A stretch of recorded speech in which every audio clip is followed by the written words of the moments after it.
The second Ramses is one of the most famous pharaohs to have ever lived. In his long reign of 66 years, he achieved numerous victories, commemorating them by having the walls of monuments built in his name adorned with depictions of these triumphs. The secret to these victories lay in his father's preparation, who trained him and left behind a stable state for him to rule. However, neither he nor his father was born into nobility, and neither was expected to become a pharaoh. The reasons behind the smooth ascension of the second Ramses to the throne despite not being born into nobility date back to the era of the fourth Amenhotep, approximately 50 years before his birth. To understand these reasons, we need to go back to the period of the fourth Amenhotep around 1352 BCE. As in the case of many pharaohs in ancient Egypt, the exact year of his ascension to the throne is not precisely known, but the general consensus is around 1352 BCE. After consolidating his authority on the throne in the first 5 years of his reign, Amenhotep, heeding the call to worship only the sun disk Atum, renounced Egypt's local deities. Atum was depicted as a god emitting rays in images and reliefs, a god familiar to Egypt even before Amenhotep, as Atum was worshipped as a god before Amenhotep. However, Amenhotep's change was radical, and from then on, temples would only be built for Atum. Amenhotep changed his name to Akhenaten, meaning servant of Aten. The Egyptian people, especially the priests of Ammonius and aristocrats, were quite uneasy about Akhenaten's rule. While part of the population and state officials seemed to worship him, they continued to show respect to him in their private lives. After Tutan's death, his son Tutankhamun, who ascended to the throne at a young age in 1322 BCE, would not accept his father's attempt to bring the Aten, the monotheistic religion, and changed his name to Tutankh. When Tutankhamun died at the age of 18 without leaving an heir, Vizier I, who asserted Tutankhamun's affiliation, ascended the throne. During these years, Egypt seems to have entered a relatively unstable period. I, being quite old, ruled for only 4 years, passing away in 1319 BCE. With I's death, Horemheb, another regent of Tutankhamun and a high-ranking military officer, ascended to the throne.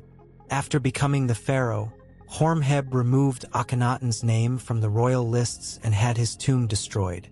Additionally, he restored many of the Aten temples that Akhenaten had destroyed.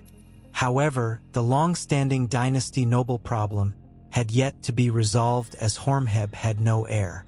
To solve this problem, Vizier Prowess attempted to address it by rewarding his loyalty, declaring him as the crown prince when Prowess died in 1292 BCE. Ramses, taking the name Ramses upon ascending to the throne, was Prowess' grandson. Thus, unexpectedly, the second Ramses and his father, the first Seti, became heirs to the throne. The first Seti could only rule Egypt for 2 years, passing away in 1290 BCE. It was now the turn of the first Seti to ascend to the Egyptian throne. Seti, during his rule, implemented many reforms in military, economic, and social aspects, playing a significant role in stabilizing Egypt. Additionally, Seti took great care to ensure the upbringing of his future successor, the second Ramses. When Ramses reached the age of 14, Seti declared him as the heir and established a harem for his son to guarantee the continuity of their lineage. At the age of 15, Ramses was married to Nefertari, the future queen. The most significant military campaign during the reign of the first Seti was the Asian expedition in 1279 BCE. In this campaign, Seti conquered the territories of Kadesh and Amurru, defeating the Hittites. His son, the second Ramses, also accompanied the army during this campaign. However, the successful outcomes of this campaign did not last in the long run. Upon Seti's return to his country, Kadesh and Amurru fell back under Hittite rule.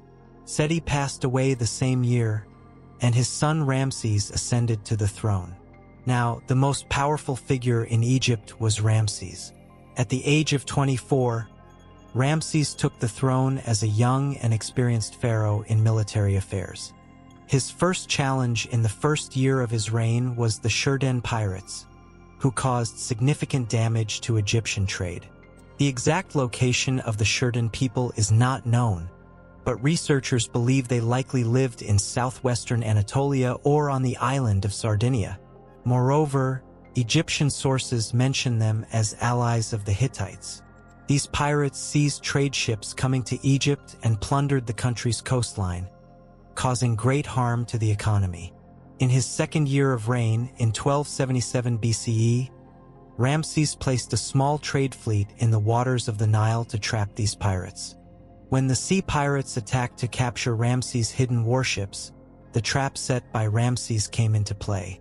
The concealed warships emerged, encircling the pirates, and many of the besieged pirates were eliminated by the pharaoh's soldiers. The remaining survivors were forcibly enlisted into the army.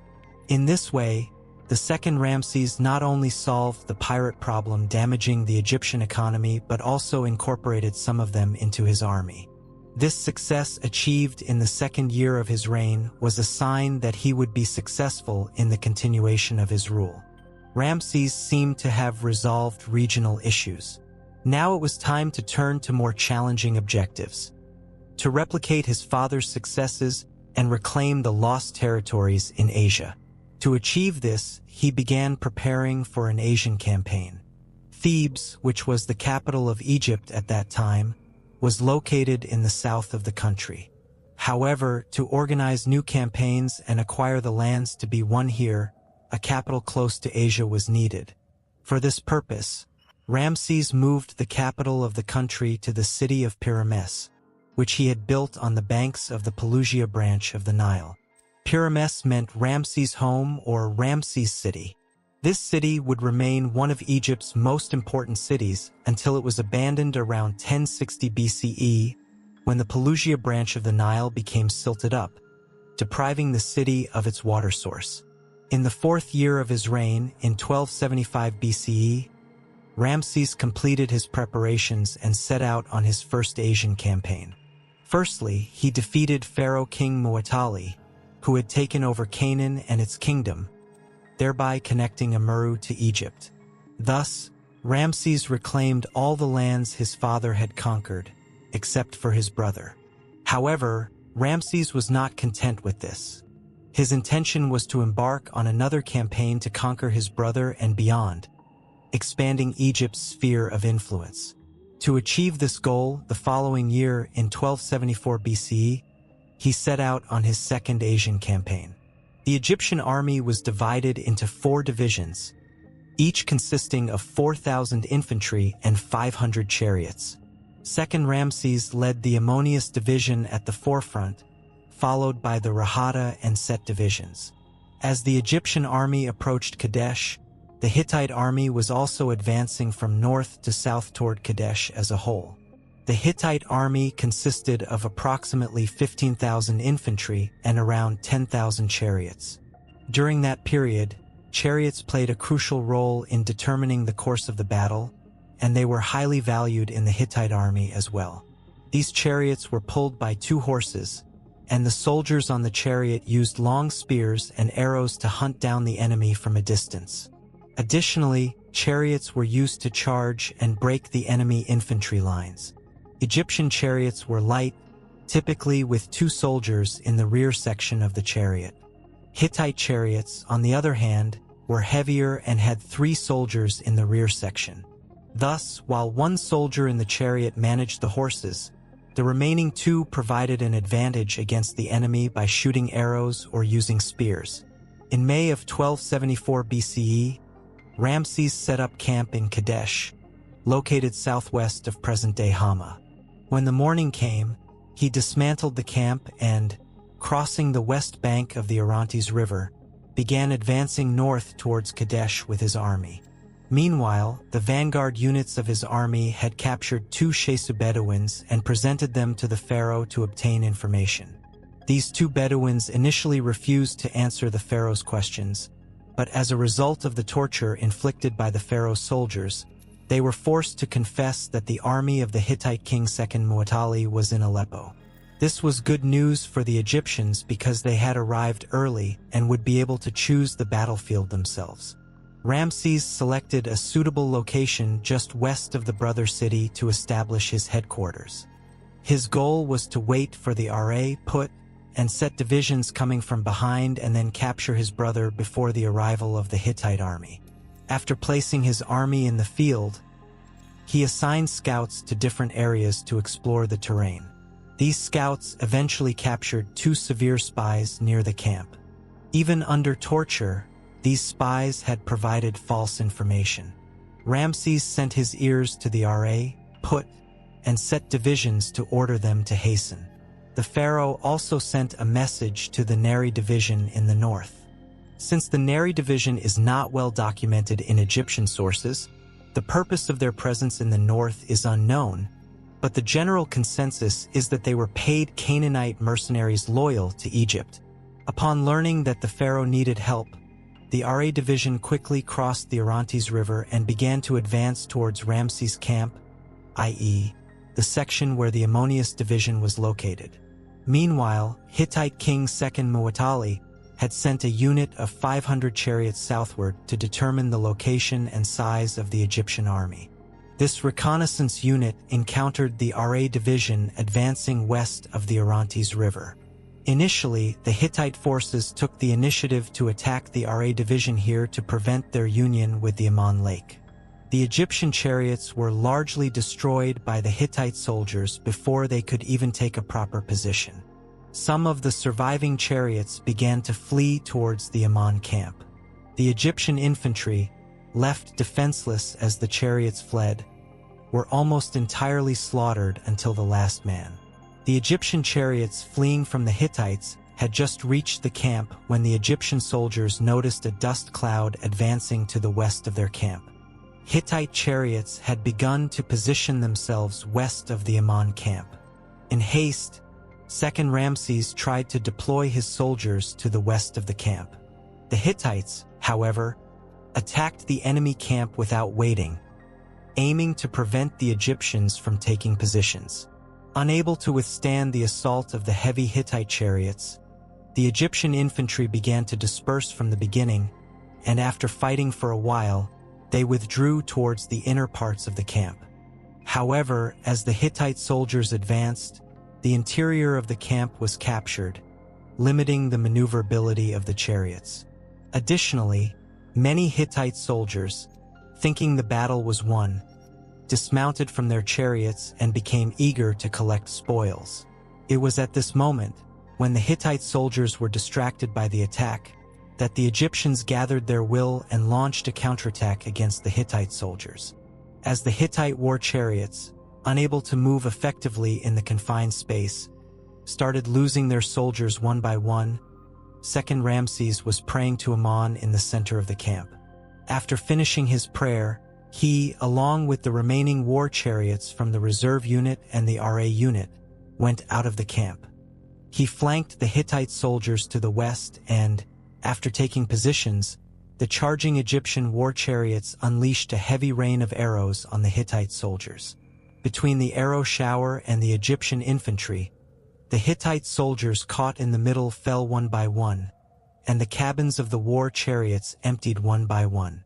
Caught between two fires, the Hittite soldiers, diminishing in numbers with no other option but to flee, suffered significant losses due to the rapid assault of the Egyptian army. Meanwhile, II Ramses pursued the fleeing Hittite soldiers with his war chariots and some infantry.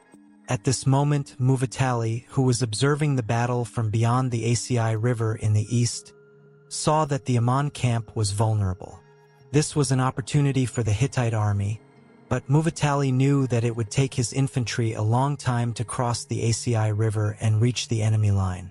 Therefore, he began to attack the Egyptian camp with only his war chariots. Since Ramses was following the retreating soldiers, only tired Egyptian infantry remained in the camp. Good war chariots began to attack the Egyptian camp. The Egyptian infantry had no chance against the war chariots they faced. However, at this moment, the Neri units coming from the north arrived to aid the Ammon camp. Ramses, realizing that his army could not withstand being surrounded, gave the order for his soldiers to withdraw. During the withdrawal, many Hittite soldiers abandoned their war chariots, and some drowned in the river. The Egyptians had driven the Hittite army out of the camp, but their losses were considerable. The RA unit had almost completely vanished, and the Ammon Lake had suffered significant losses. Similarly, the Hittite units on the other side of the river also incurred losses.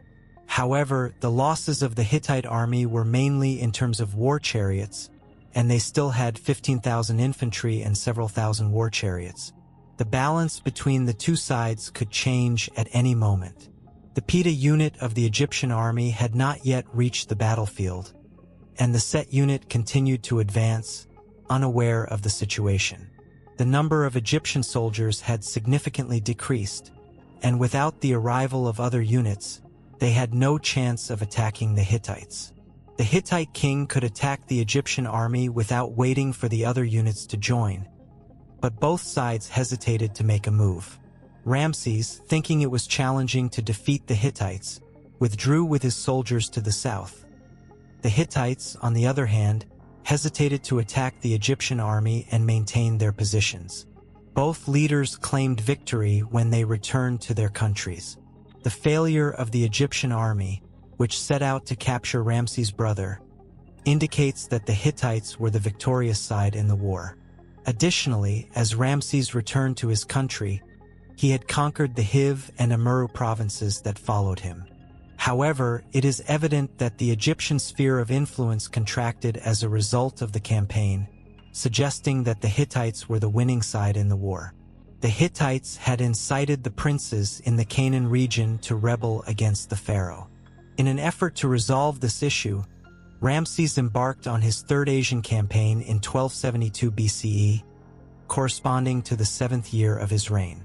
The pharaoh divided his army into two groups, one led by his son and the other personally led by himself. Ramses defeated the warriors of Amun-Har-Sicables, pursuing them from the Negev Desert to the Sea of Reeds. Subsequently, he moved northeast to capture Edom south of the sea, aiming to take Moab in the east. The forces led by Ramses attacked Jerusalem and Jericho, capturing these regions. Later, to assist his son, Ramses advanced towards Moab, ensuring the combined forces defeated Muwatalli. Thus, Canaan was once again under the control of Egypt. Father and son turned their attention to the Umayyad kingdom in the north, restoring Egypt's influence in the region. However, Ramses sought to expand his borders further. In the 8th year of his reign, he continued the Asian campaign, advancing to Dapur northeast of present-day Beirut and capturing it. Yet, after leaving the region with his army, the cities between Hammer and Kadesh fell back into Hittite hands. In his 10th year of rule, Ramses launched a new campaign to regain control of the area. Nevertheless, despite reclaiming these settlements, the Hittites would recapture them once the Egyptians left. This cycle continued persistently. The continuous conflict between the Egyptians and Hittites seemed senseless since their capitals were quite distant in Syria. When one state conquered a region and returned to its capital, the other state easily seized the cities when it ventured into the area. Therefore, in 1258 BCE, corresponding to the 21st year of Ramses' reign, both states signed the Treaty of Kadesh. This treaty holds the distinction of being the first internationally written agreement in history. According to the agreement, the territories in question would remain with the Hittites, dividing Syria into two. Additionally, both states committed to protecting each other against internal and external attacks. Ramses had solidified an alliance against the Assyrians, who sought to dominate trade routes in the east. With the signing of the Treaty of Kadesh, there was no war with the Hittites, and a long period of peace began. During this peaceful era, Ramses erected many structures as indicators of his prestige. Among the structures he built during this time The two temples at Abu Simbel were the most well-known. The Great Temple, carved into the mountain's surface, featured 4 statues of Ramses, each measuring 20 meters, at the entrance. The slightly smaller temple next to it was dedicated to Ramses' wife, Queen Nefertari. After Nefertari's death, Ramses fell ill during the opening of this temple and passed away shortly afterward. Following her death, Nefertari was laid to rest in a magnificent tomb in the Valley of the Queens. Ramses also commissioned a mortuary temple called the Ramesseum in Thebes. The walls of this temple were adorned with reliefs depicting many of his victories, including the Brothers' War. The peace during Ramses' reign brought prosperity and tranquility to Egypt. Military campaigns diminished, and abundance increased. Ramses continued to expand the city of Paramses, named after himself, which gained renown for its beautiful layout and orchards. It quickly grew to a population of 300,000, becoming one of ancient Egypt's most magnificent cities. Apart from the Paramses city he constructed as the capital, Ramses named many monuments after himself. The walls of these monuments contained depictions of his victories and significant events, such as the Treaty of Kadesh. One reason for Ramses' commissioning of these monuments was for propaganda and to win the affection of the people. He aimed to portray his victories as more significant than they were in the eyes of the public. However, another reason for Ramses' commissioning of these monuments was to ensure that his name would not be forgotten. Wanting his name to live on after death, Ramses ordered the erasure of inscriptions of previous pharaohs, replacing them with his glorified story. Additionally, fearing that future pharaohs might do the same, he commanded that his inscriptions be deeply carved. Ramses' fear never materialized. His victories, long years of peace, and abundance ensured that his name endured for a long time. Even today, Ramses continues to be remembered through the monuments he left behind.